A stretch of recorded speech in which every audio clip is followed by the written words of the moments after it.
Hi guys, it's Carol. How are ya? I am fine. Thank you for all your sweet, sweet comments. I'm fine. Uh, yes, I was an emotional wreck because it was a police officer, and my ex-husband used to be a police officer.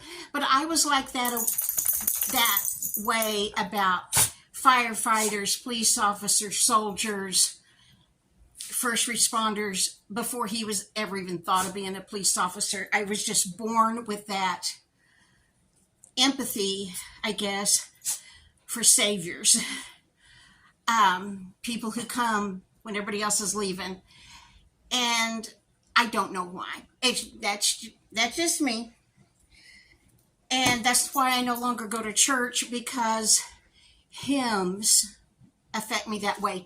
I would sit in church for at least the last dozen years I attended with tears running down my face during every hymn, because it just touched me so much. To see the Savior crucified.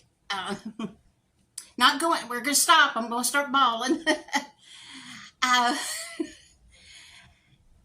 That's how I am if my medicine is not working. I just, multiple times a day, I'll just have to tune up and have a good bawl over something that nobody else would give a second thought to. Back a long time ago, years ago, I had this one therapist, and I would go in her office, and she had this lamp that she bought at Kirtland's.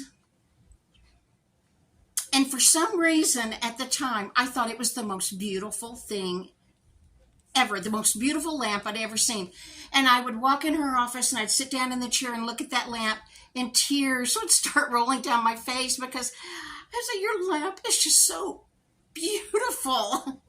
And she'd say, medicine's not working yet, is it? I mean, for a good solid year, I'd walk in her office, see this lamp, because I thought it was so beautiful. After my medicine started working, I didn't think it was that hot.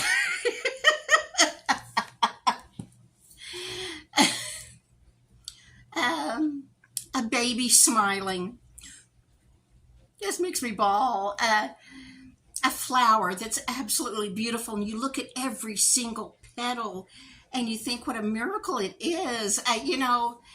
Just anything that touches me deeply. A song, other than hymns do it, but I mean, other songs that make me think about something can make me bawl.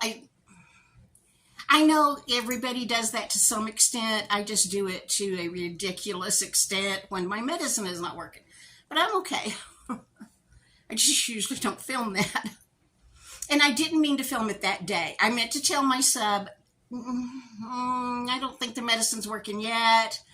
But that happened to be the day after that story about the police officer, and I wanted to tell you about that and got all emotional. But I'm okay. I hope I can post this video. I'm doing this on the cell phone that I use for texting and calls. It usually films fuzzy, and Casey and I can't figure out why.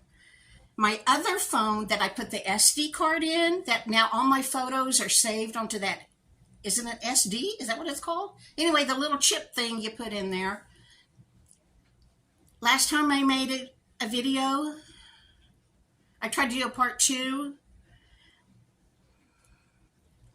It wouldn't let me. It said internal storage is 99% full.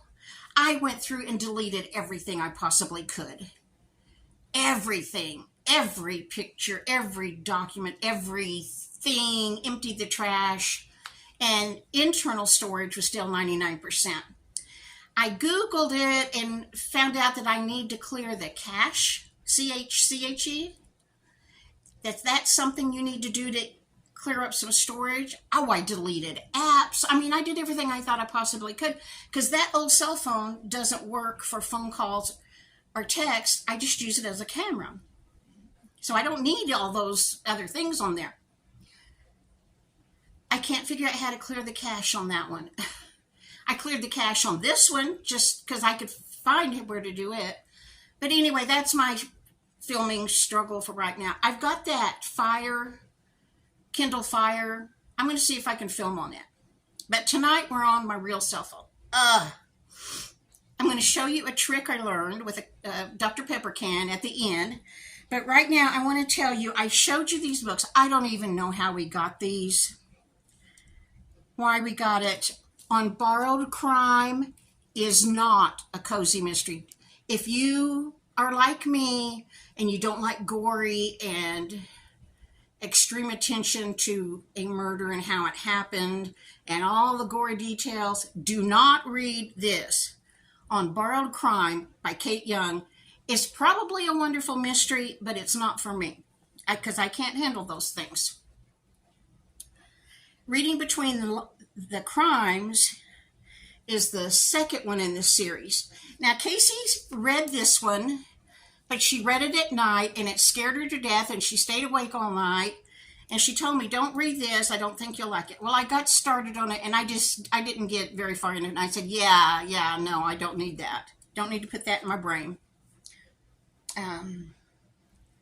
You put junk in your brain and you can't get rid of it. It's like if you eat food that's rotten, your body will throw it up. You put crap in your brain and it doesn't throw it up. It stays in there. So I don't do that kind of thing. Well, anyway, Casey read that one. It was too scary. She told me, don't read it. But then she read the next one and she said this was a pretty good book and I could read it. But she said they do keep referring back to these incidents that happened. No, I don't want to read it. So I'm just warning you. I felt bad that I told you, oh, we're going to read these, thinking it was a cozy mystery, and it is not. I guess I don't have anything else to tell you. I cleaned today because the inspection's first thing in the morning, and it was 99 degrees, but at least it wasn't 100.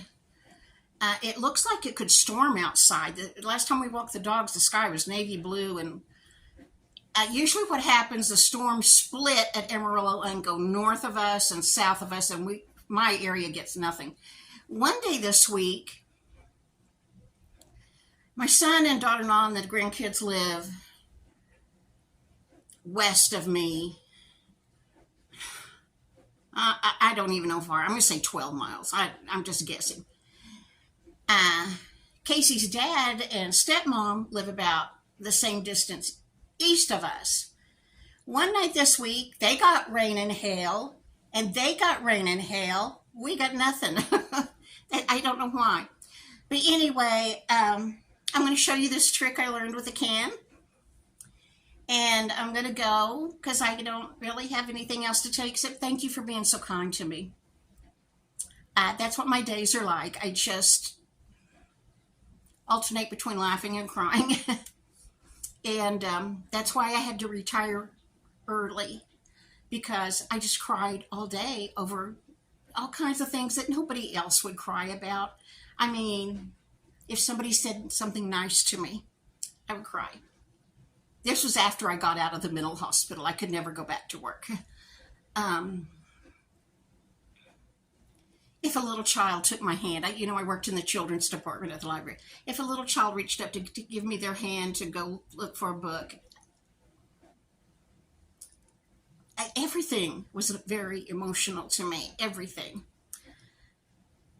And that's why it's important that my medicine works, because you can't go through life crying all day. It gives you a headache. But, if I don't film, if I miss days filming, it's because I'm having a bad time with depression. And I usually don't show you that, because who wants to watch somebody cry? Okay, I'm going to show you that trick, and then that's going to be it for today. I'll see ya. I'm going to try to respond to all the comments tomorrow. They're very touching. I can do one or two and then have to bawl. But that's a good bawl. Very sweet. You guys were all very sweet to me. And then I had already filmed like another 20 minutes worth where I cried over something that happened and something else that were just normal everyday things, but they made me cry. But I decided you don't need to see that. So enough. Okay, watch my little trick, and I'll see you probably tomorrow night. I'll do another video. All right. Bye. Thank you for being you. You guys are great. Okay, guys, I don't do TikTok, but I saw somebody had reposted this that a evidently famous TikTok guy did. I washed the bottom of this can because you know how I do cans. But anyway, see, it's got the rim and then it's got this raised up part and it sinks in there. Something about that's good for the carbonation, but they also stack. But that's not what I want to show you. I'll put this here. Well, That's how you open a can without breaking your fingernails. And if I hadn't shook this can up accidentally, it wouldn't have gone all over the place. I thought I was done filming, so I let Molly have her blanket back. But isn't that cool? You just, you have to know where the tab is on the bottom can. You just take that ridge on the bottom, on the top can, and grab that tab with it, and it opens the can if you click it really fast on that tab. Never breaking a fingernail again. Okay, guys, talk to you tomorrow. See you in the morning.